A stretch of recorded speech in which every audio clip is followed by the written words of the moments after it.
দুনিয়া তৃপ্ত করে না, দুনিয়ায় তৃপ্তি মিলে না বন্ধু।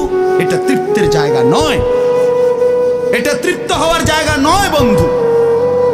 আল্লাহ তাআলা কোরআনে ওয়াদা দিছে, বান্দা জান্নাতে আইসো, তোমার আমি তৃপ্ত করে দেব, সুখে ভরে দেব।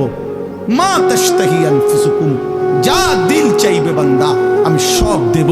তোমার চাওয়া শেষ হইলে ওয়ালাদাইনা মাজিদ, আমার কাছে আরো অগণিত আছে কোটি কোটি নিয়ামত, যেগুলো তুমি নামও জানো না, চিনো না বান্দা। তুমি চাও নাই, আমি আল্লাহ নিজের থেকে আরো কোটি কোটি দেব। তুমি আইসো বান্দা, তুমি জান্নাতে আসো, তুমি সবর করো, অপেক্ষা করো। আল্লাহ আমাকেও বুঝার তৌফিক দান করে, সবাইকে বুঝার তৌফিক দান করে। আপনাদের এই মাহফিল আমি শুরু থেকেই বললাম কষ্টের আয়োজন। কষ্ট করে ভাবেন, নিজের ফিকির করেন, নিজের ভালো নিজের কল্যাণ ভাবতে শিখেন। আমি যে আয়াতগুলো পড়ছি এবার তর্জমা শুনেন, তাইলে আমার কথা শেষ। আয়াতগুলো মূল বক্তব্য হইল আল্লাহ তাআলা বলছেন এই পৃথিবী একদিন শেষ হবে, হাসরের মাঠ কায়েম হবে, মানুষগুলোর দুইটা অবস্থা হবে, কিছু আমার প্রিয় বান্দা হবে, কিছু নাফরমান বান্দা হবে।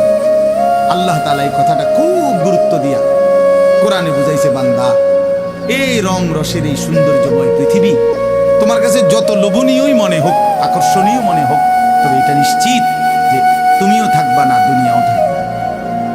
এই কথাটা মনে রাখতে পারো, এটা যদি মনে রাখতে পারো তো জিন্দেগি সুন্দর হবে, জীবন সুন্দর হবে।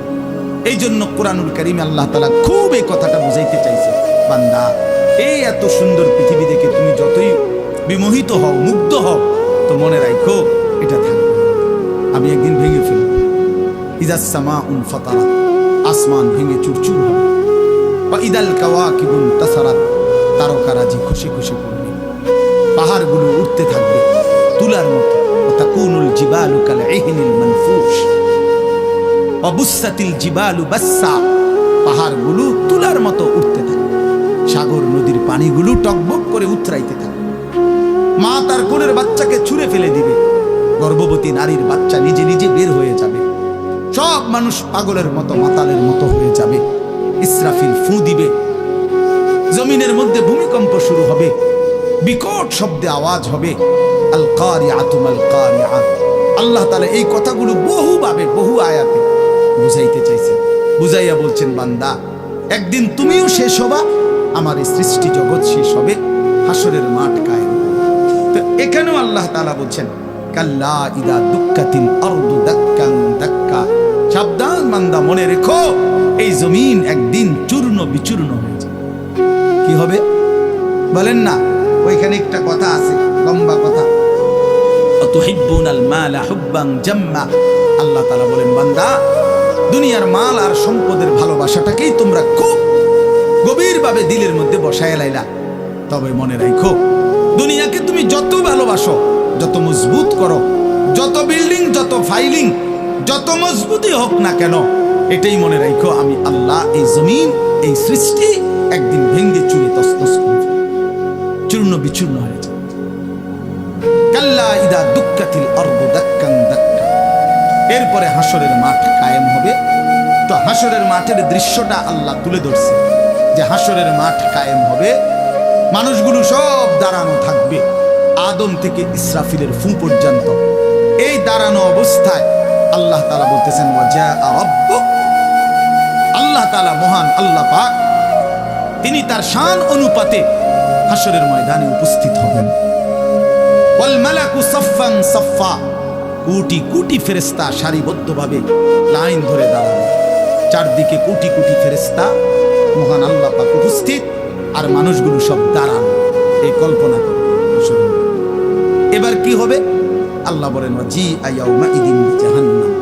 এই অবস্থায় ফেরেশতারা জাহান্নামকে ৭০,০০০ আগুনের শেকল দিয়ে টেনে হাসরের ময়দানে উপস্থিত হবে। মানুষগুলো সচক্ষে জাহান্নামকে দেখবে। জাহান্নাম একটা বিকট তারা আগুনের গর্জন, তীব্র আগুনের যখন একটা গর্জন উঠবে, আল্লাহর কসম নবী বলছে, পুরা হাসরবাসী তখন চিৎকার দিয়া বলবে, ইয়া রব্বি নাফসি নাফসি, আয় মাওলা আমাকে বাঁচাও, আমাকে বাঁচাও। এই প্রথম হাসরবাসী কথা বলবে, তাফসীরে আছে, হাদিস। মানে প্রথম চুপচাপ দাঁড়ায় থাকবে, কিন্তু জাহান্নামকে যখন দেখবে, জাহান্নামের চিৎকার যখন শুনবে, তখন পুরা হাসরের ময়দানে চিৎকার উঠবে, ইয়া রব্বি নাফসি নাফসি, আল্লাহ আমাকে বাঁচা। নবী সাল্লাল্লাহু আলাইহি ওয়াসাল্লাম বলেন, আল্লাহ তাআলা ফেরেশতারা যেন দেখাই দিবে ইব্রাহিম আলাইহিস সালামকে, ওই যে আপনার ছেলে ইসমাঈল, তার ব্যাপারে কিছু বলবেন। ইব্রাহিম আলাইহিস সালাম বলবেন, ইয়া রব্বি নাফসি নাফসি, এই মাওলা আমাকে বাঁচান, আমাকে। ওই বিষয়টাও দেখুন। ইয়াকুব আলাইহিস সালাম, ওনার ছেলে ইউসুফ আলাইহিস সালাম, এটা সেই ছেলে 40টা বছর দুনিয়াতে যার জন্য উনি কাঁদছিলেন। ফেরেশতারা বলবো, ওই যে ইউসুফকে দেখা যায়, তার ব্যাপারে কিছু বলবেন। ইয়াকুব আলাইহিস সালাম বলবেন, ইয়া রব্বি নাফসি নাফসি, এই মাওলা আমারে বাঁচান, আমারে বাঁচান। ওটা বুঝো। ওয়াজিআ ইয়াউমাইদিন বিজাহান্নাম, জাহান্নামকে হাসরের ময়দানে আনা হবে বন্ধু। বিষয়টারে তুমি আমি খামখেয়ালি মনে করো না বাপ।